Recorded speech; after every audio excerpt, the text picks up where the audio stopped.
Além do filme Anatomia de uma Queda ser super interessante, dá pra tirar muitas questões filosóficas.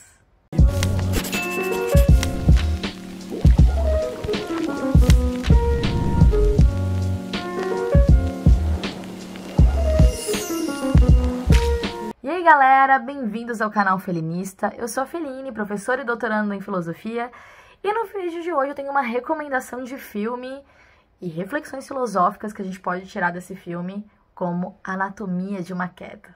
Bom, e para você que está chegando agora aqui no canal e ainda não é inscrito, se inscreva e fique sabendo que a gente tem uma playlist só de comentários filosóficos em cima de vários filmes. Eu vou colocar essa playlist no fim do nosso vídeo e também nos cards aqui em cima. Mas assiste esse videozinho até o final e depois você vai assistir a análise sobre outros filmes que a gente já fez por aqui. Então vamos falar da Anatomia de uma Queda, né? Ficou depois aquela musiquinha lá do 50 Cent, na versão instrumental, Pimp. Vou até colocar aqui pra gente um trechinho, né?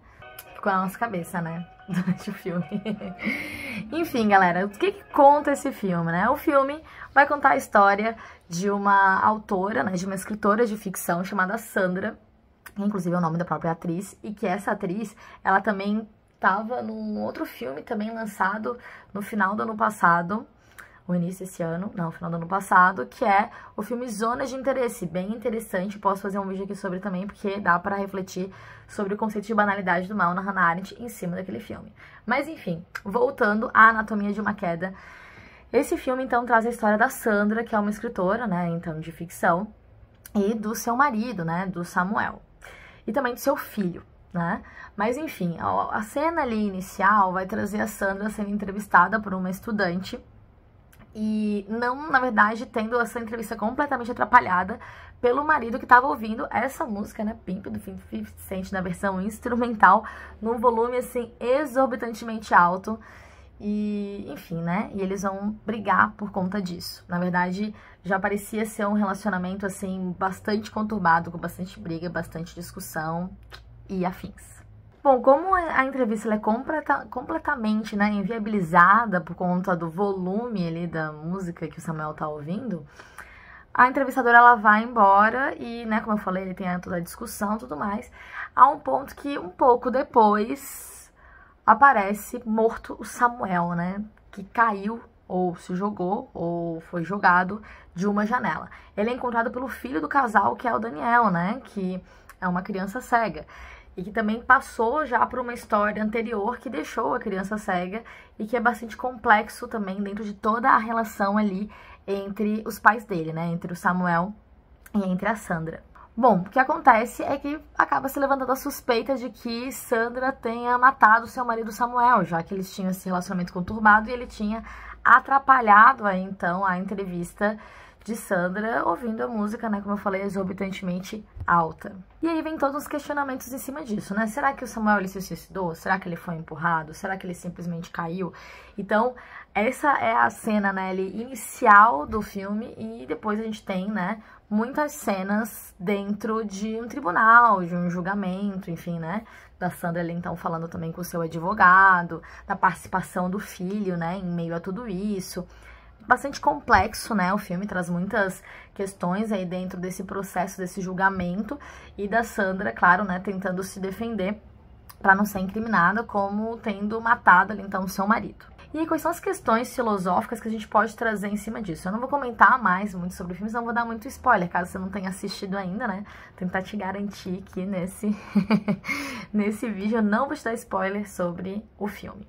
Mas quais as questões filosóficas que a gente pode trazer acerca disso? Bom, como tem todo um processo ali, né, do filme se passar principalmente dentro de um tribunal e de uma disputa ali entre advogados e as falas da Sandra, depoimento da Sandra, depoimento do filho, enfim, né, de tudo isso, a gente tem ali uma discussão muito grande entre o que é fato e o que é uma opinião acerca das coisas, né, também.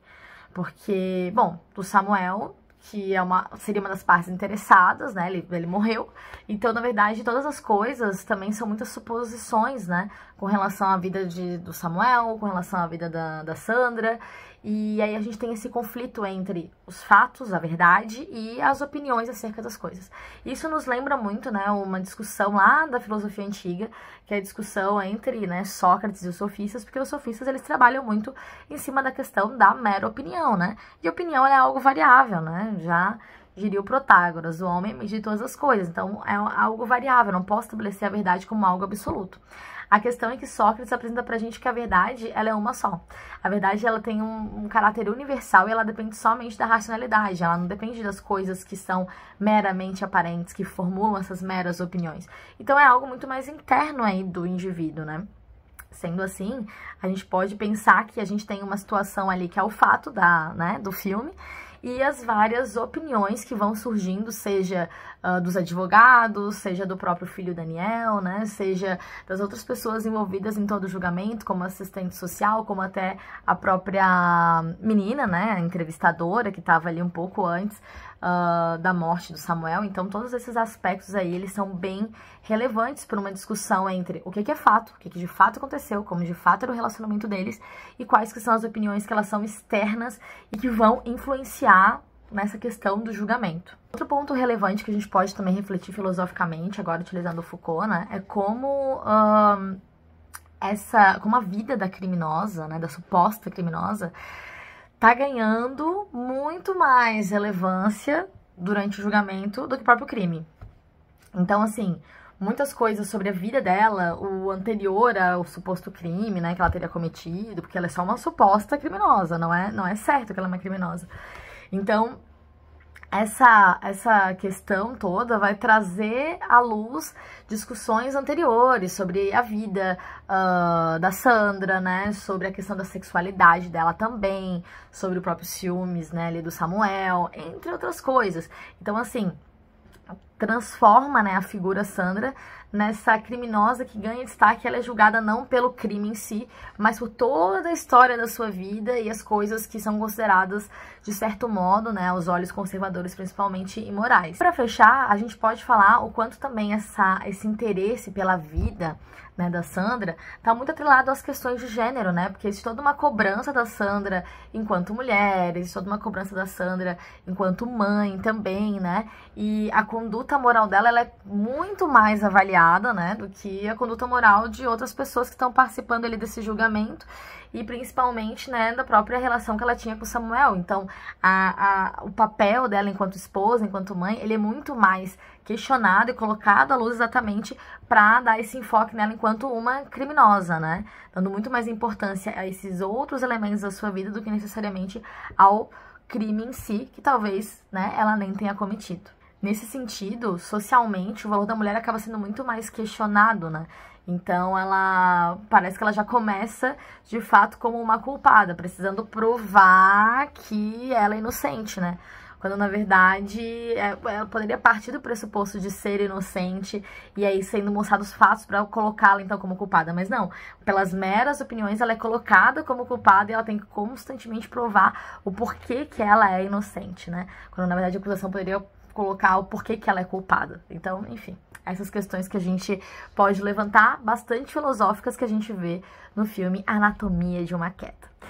Se você gostou do filme e desse vídeo, deixa o seu like aqui, deixa os seus comentários, se inscreve no canal e compartilha com seus amigos.